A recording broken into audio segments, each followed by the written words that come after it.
4 दिन के गहन सैन्य शत्रुता के बाद भारत और पाकिस्तान के बीच हुए युद्ध विराम समझौते के पीछे पहला महत्वपूर्ण संकेत अमेरिकी विदेश मंत्री और राष्ट्रीय सुरक्षा सलाहकार मार्को रूबियो और पाकिस्तान के सेना प्रमुख जनरल आसिम मुनीर के बीच हुई बातचीत थी। मुनीर से बात करने वाले रूबियो ने यह कहा है कि उन्होंने भविष्य में संघर्ष से बचने के लिए रचनात्मक बातचीत शुरू करने में अमेरिकी सहायता की पेशकश की। यह अमेरिकी प्रशासन और पाकिस्तान के सेना प्रमुख के बीच पहला सीधा संपर्क था, जो भारत के खिलाफ पाकिस्तान की शत्रुतापूर्ण कार्रवाई के केंद्र में है। वास्तव में ये हिंदू मुस्लिम संबंधों और कश्मीर पर मुनीर की भड़काऊ बयानबाजी थी, जिसने पहलगाम हमले की शुरुआत की, जिसने कारगिल युद्ध के बाद सबसे भयंकर गतिरोध को जन्म दिया था। रूबियो पहले ही पाकिस्तान के प्रधानमंत्री शहबाज शरीफ से बात कर चुके थे और उन्होंने इस मामले को पाकिस्तानी सेना प्रमुख तक पहुंचाया, जो काफ़ी महत्वपूर्ण है। ये घटना पिछले 48 घंटे में हुई और ये घटनाओं ब्लैकआउट और दोनों तरफ से हमले इसका कारण देर से घटी। ये घटना कम से ये स्पष्ट है। 1 मई को रूबियो ने विदेश मंत्री एस जयशंकर से बात की थी और भारत को पाकिस्तान के साथ मिलकर तनाव कम करने और दक्षिण एशिया में शांति और सुरक्षा बनाए रखने के लिए प्रोत्साहित किया था। इसे एक औपचारिक आह्वान के रूप में देखा गया था। 7 मई को जब भारत ने पाकिस्तान और पाक अधिकृत कश्मीर में 9 आतंकी ठिकानों पर हमला किया, उसके तुरंत बाद NSA अजीत डोभाल ने रूबियो को इसकी जानकारी दी। 8 मई को रूबियो ने जयशंकर से बात की और तत्काल तनाव कम करने की आवश्यकता पर जोर दिया। उन्होंने भारत और पाकिस्तान के बीच सीधी बातचीत के लिए अमेरिकी समर्थन व्यक्त किया और संचार में सुधार के लिए निरंतर प्रयास को प्रोत्साहित किया। इन फोन कॉल की श्रृंखला ने उस स्थिति का निर्णय किया जिसे अमेरिकी विदेश विभाग ने अपनी घोषणा में भारत और पाकिस्तान के बीच अमेरिका द्वारा मध्यस्थता से युद्ध विराम कहा।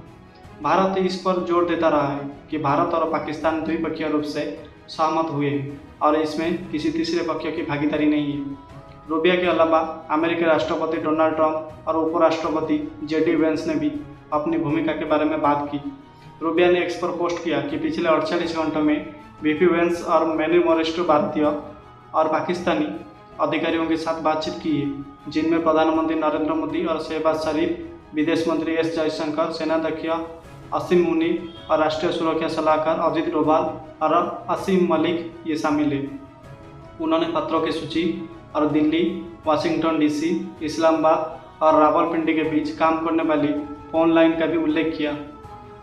न्यूयॉर्क टाइम्स के अनुसार वेस्ट ने प्रधानमंत्री नरेंद्र मोदी से बात की। अमेरिकी राष्ट्रपति ने एक्स पर लिखा कि राष्ट्रपति की टीम, खासकर सेक्रेटरी रूबियो का काम शानदार रहा और मैं भारत और पाकिस्तान के नेताओं के प्रति उनकी कड़ी मेहनत और इस युद्ध विराम में शामिल होने की इच्छा के लिए आभार व्यक्त करता हूँ।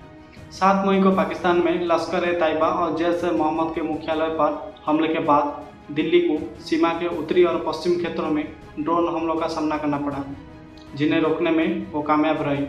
8 मई को इसने लाहौर में हवाई रक्षा प्रणाली पर हमला करके उसे नष्ट कर दिया। जम्मू, पठानकोट और उधमपुर के साथ साथ जैसलमेर तक पाकिस्तान की जवाबी कार्रवाई आक्रामक रही। भारत अपनी वायु रक्षा प्रणाली के कारण लगभग 400 ड्रोन को रोकने में सक्षम रहा, लेकिन फिर पाकिस्तान ने 10 मई को तड़के श्रीनगर पर हमला कर दिया।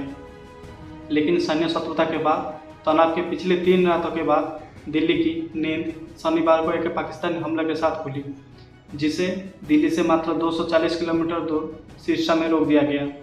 चंडीगढ़ जैसे स्थानों को लक्ष्य बनाने का अर्थ ये था कि पाकिस्तान द्वारा भारत पर हमले और लक्ष्य केवल भारत पाकिस्तान सीमा के उत्तरी और पश्चिम क्षेत्र तक ही सीमित नहीं थे। भारतीय परिप्रेक्ष्य से शांति से रणनीतिक अनिवार्यता महत्वपूर्ण थी, क्योंकि उसने पाकिस्तान के खिलाफ अपनी श्रेष्ठता स्थापित कर ली थी, ड्रोन और मिसाइल हमलों के सामने के खुद का बचाव करते हुए। हालांकि उसे नागरिकों और सेना तथा नागरिक बुनियादी ढांचे और सैन्य कमियों को कुछ नुकसान उठाना पड़ा था। पाकिस्तान के ओर से जनरल मुनीर अपने घरेलू दर्शकों से ये संदेश देने में सफल रहे कि रावलपिंडी इस बर्दाश्त नहीं करेगा तथा वो भारत के खिलाफ आक्रामक तरीके से जवाब देने में सक्षम है। शुक्रवार की रात वाशिंगटन DC में हलचल मच गई, जब भारत के भाग न लेने के बावजूद पाकिस्तान को IMF से राहत पैकेज मिल गया। इससे इस्लामाबाद को एक मौका मिल गया, क्योंकि वो दिल्ली की आपत्तियों के बावजूद जीत का दिखावा करने में सक्षम था। हालांकि दोस्तों, दिल्ली के लिए एक असद शांति सुनिश्चित हो गई है। आतंकवाद पर लाल रेखाएं खींच दी गई है। जैसा कि एक आधिकारिक सूत्रों ने कहा है कि भविष्य में किसी भी आतंकवादी हमले को युद्ध की कार्रवाई माना जाएगा और यह स्पष्ट रूप से कहा गया है कि अन्य कूटनीतिक और आर्थिक जवाबी कदम यथावत रहेंगे, जिससे विश्व बैंक की मध्यस्थता वाली सिंधु जल संधि को स्थगित करना भी शामिल है। इस असहज युद्ध विराम को स्थापित करने का अगला कदम और सबसे चुनौतीपूर्ण कार्य यही होगा कि युद्ध विराम कितने समय तक कायम रहेगा।